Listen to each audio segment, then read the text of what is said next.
Okay, this next video, part 143, is all about data that I found and the meanings of the data. Just so you know, there's no formula in this one. I do share my thoughts, though, about some of the new finds that they found and some new things that they found in 2012.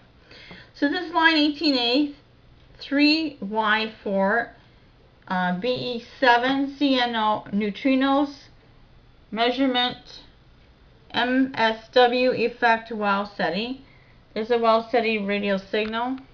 For some reason my camera is not zooming in properly. Okay. That's all. Okay, hold on. It's just being difficult. Why is it all blurry? Huh. Why are you blurry? Is that better? There we go. Sorry, it's being difficult. Okay, the holy grail of solar neutrino experiments would detect the Be7 neutrinos with a detector that is sensitive to the individual neutrino energies. So I guess this is a new type of neutrino that has some energy in it.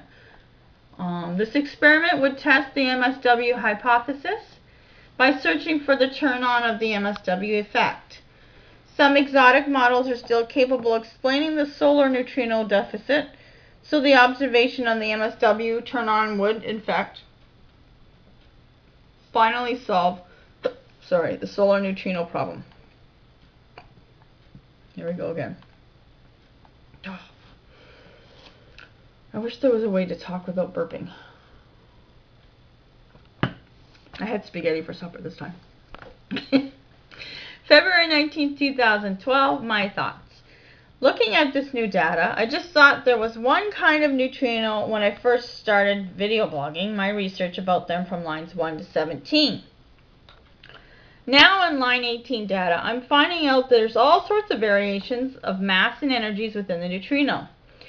We'll have to wait till the end of line 27 to see what we come up with, and then some of the formulas that I've written will probably have to be modified to try out the various types of neutrinos with the correct particles that they will interact with. Maybe we can discover a way to successfully split them 20 ways to achieve the amount of power I'm looking for in your documents.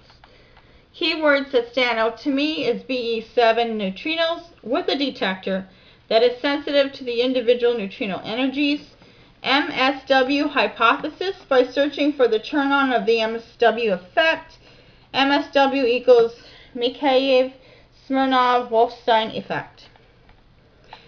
And this article came up. It's from direct measurement of the Be7 solar neutrino flux with 192 days of Borexino data. And this is a brand new. Look at all the authors. These are all the scientists working on it. Lots and lots and lots and lots and lots of them. Amazing, eh? How many people it takes to do this test. Wow. Okay, keyword magnetic moment, solar radiation. This was issued in 2008. It's published from the American Physical Society and abstract. Okay, we report, sorry, there's a physical review letter number if you want to look it up. Alright, so we report the direct measurement of the Be7 solar neutrino signal rate performed with the Borexino detector at the Laboratory Nationale de Gran Sasso. See, Gran Sasso and CERN keep coming up a lot in the data. The interaction rate of the, okay, there's some numbers there for you. And that, and that, and that, okay. The hypothesis of no oscillation for Be7 solar neutrinos is inconsistent with our measurement at the, I don't know what these numbers mean. There you go. Some sort of symbol there I'm not familiar with, sorry.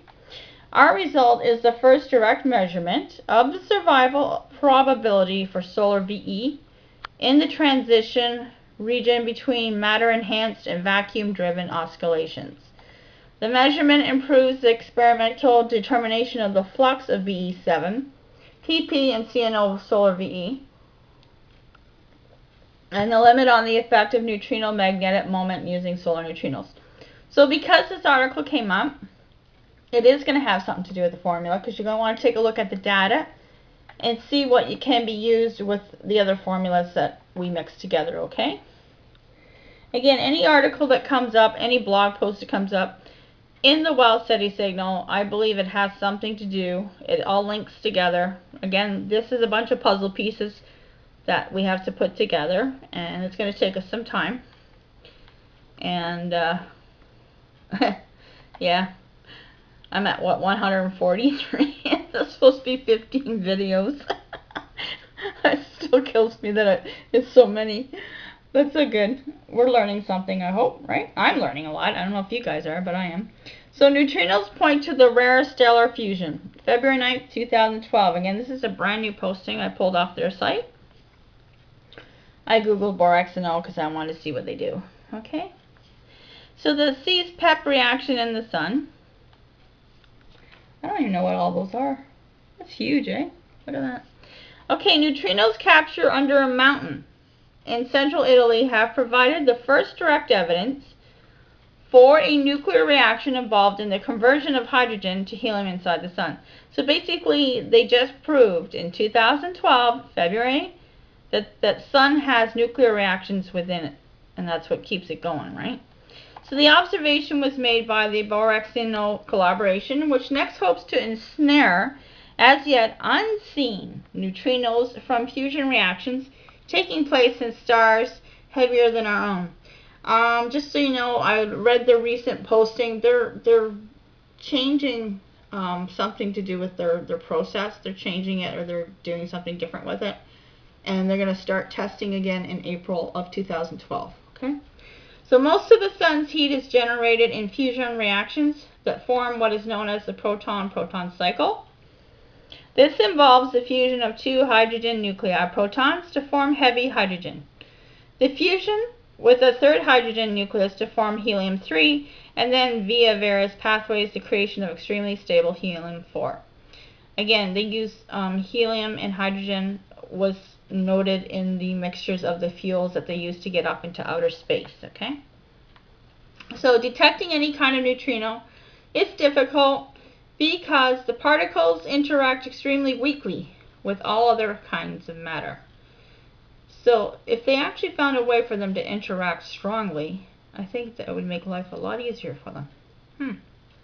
We'll see if we can do something about that. But capturing the low energy neutrinos from the sun is particularly demanding, as natural radioactive processes here on Earth generate particles with energies up to about 3 MeV, which can therefore obscure the low energy neutrino interactions. Like other neutrino experiments, borax CNO is located deep underground to protect it from interference from cosmic rays, being housed in the laboratory of Italy's National Institute of Nuclear Physics at Gran Sasso. And like other experiments, it contains a large mass of detecting material.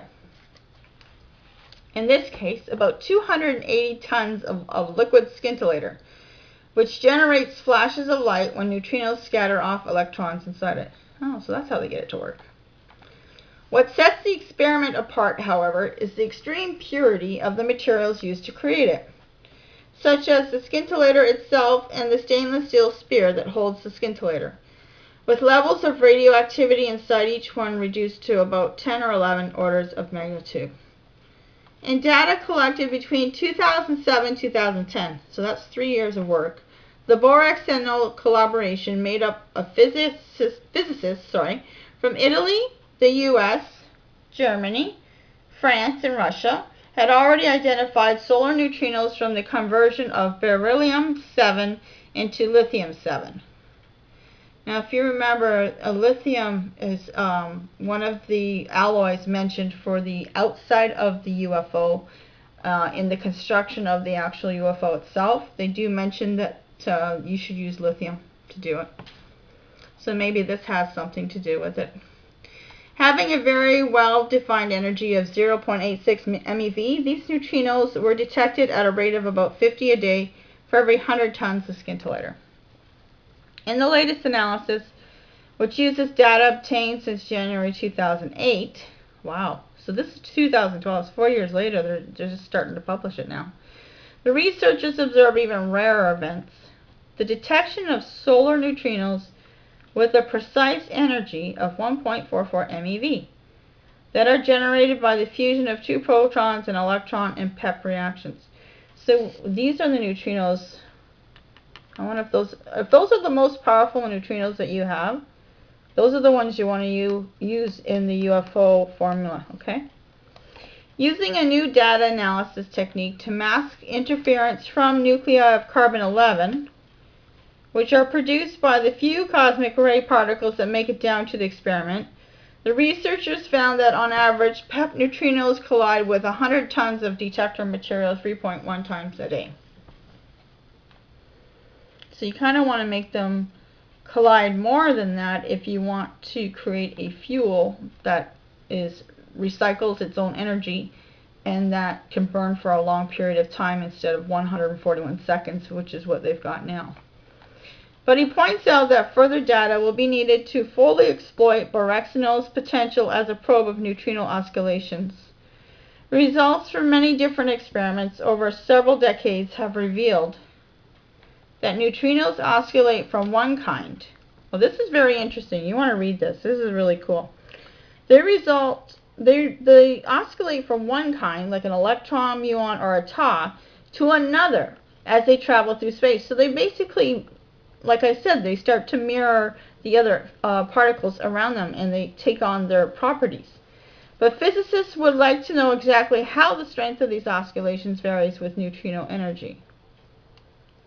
So when they oscillate, they want to know what their strengths are. Okay, the neutrino energy, okay.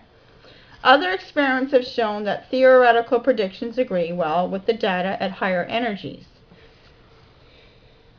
While borexino's beryllium-7 results show that there is also a good fit at the lowest energies, but, says Bellini, more PEP neutrinos will have to be detected in order to gather sufficient data at intermediate energies. In fact, the borexino researchers are currently overhauling their detector to reduce levels of radioactivity still further and then hope to start 3 or more years of data taken in March or April. These new data might also confirm the existence of neutrinos from a completely different set of fusion reactions that are believed to fuel massive stars and also provide a small fraction of the helium inside the sun. The carbon-nitrogen-oxygen cycle, CNO, which fuses hydrogen into helium via the formation of the 3 heavier elements. These neutrinos should interact with borexino's detector nuclei at a similar rate to the PEP neutrinos, but they have a less distinctive energy spectrum that makes it harder to tell them apart from the background, although the latest analysis did place a new stringent upper limit on their flux. Bellini says that detecting CNO neutrinos might also solve the metallicity puzzle regarding the composition of the sun's atmosphere. So they still don't know what. Another puzzle to figure out. Lovely. I didn't catch that one.